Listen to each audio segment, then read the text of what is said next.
Bonjour à tous, donc pour cette vidéo... Sinon porte-le à la main pour voir. Glisse-le dans ta narine pour voir. C'est bon? Non, c'est bon comme ça là? Raccroche-le-moi, comme une star. Ouais, là c'est bon. Bonjour à tous. Pour cette vidéo, on va vous parler de Personal Shopper, l'énième film d'Olivier Assayas en compétition officielle au Festival de Cannes. On suit le personnage de Maureen, interprété par Kristen Stewart, qui vient de perdre d'assez peu de temps son frère jumeau d'une crise cardiaque assez jeune. Et elle essaye, pendant la majeure partie du film, d'établir une sorte de contact avec lui à travers la mort. En parallèle, elle a son métier de personal shopper, d'assistant shopping pour un grand mannequin qui s'appelle Kira, qui lui prend beaucoup de son temps et qui va être la source d'angoisse perpétuelle. Que dire de ce film?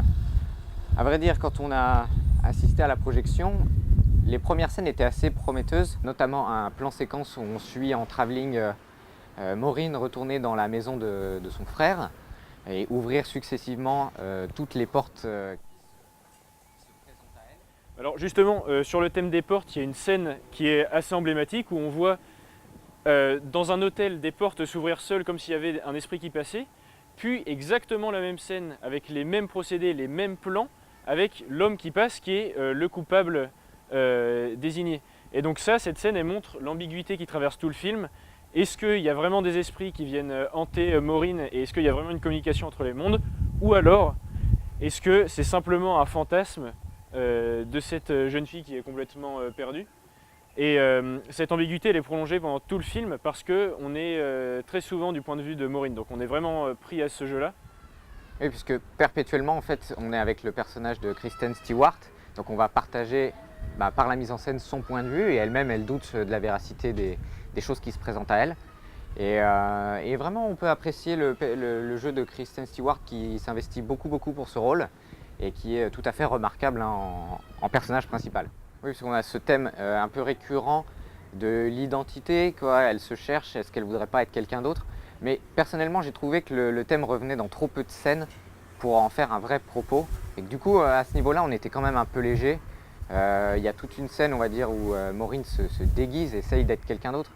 Mais à part ce moment-là, on ne fouille pas vraiment le domaine.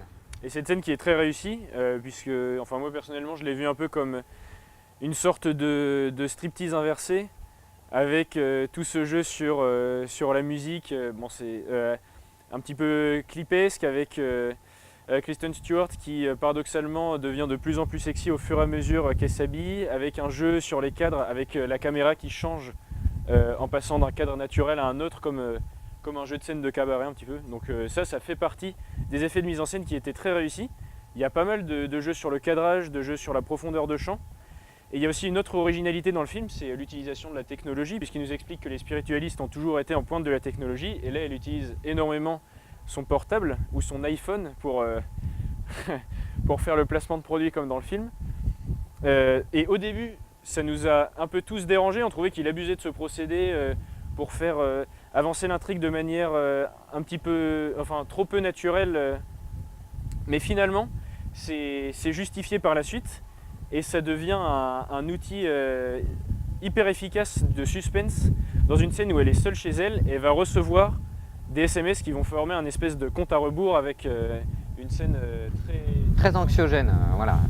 Au niveau de la représentation de ces scènes anxiogènes, il y a travail, il faut reconnaître, même si certains effets spéciaux paraissent un peu cheap, mais bon, pourquoi pas, on va rester un peu indulgent là-dessus. Enfin, personnellement, je resterai indulgent puisque c'est pas tout à fait le fond du problème à propos du film, mais au moins les choix de lumière à ce niveau-là ont été plutôt bien respectés.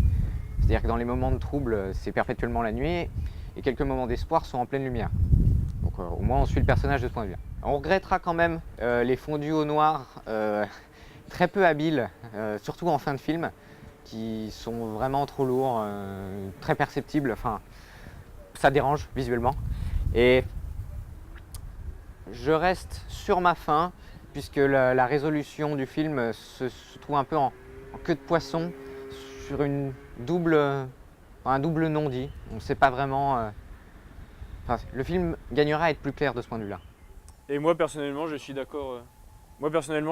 Avec cette histoire des fondus au noir qui hache le film et qui sont pas très réussis, mais peut-être qu'il va les changer d'ici la sortie du film. Et en revanche, j'ai bien aimé la fin qui prolonge cette ambiguïté dont on a parlé comme un thème principal. Ah, merci. Merci. You keep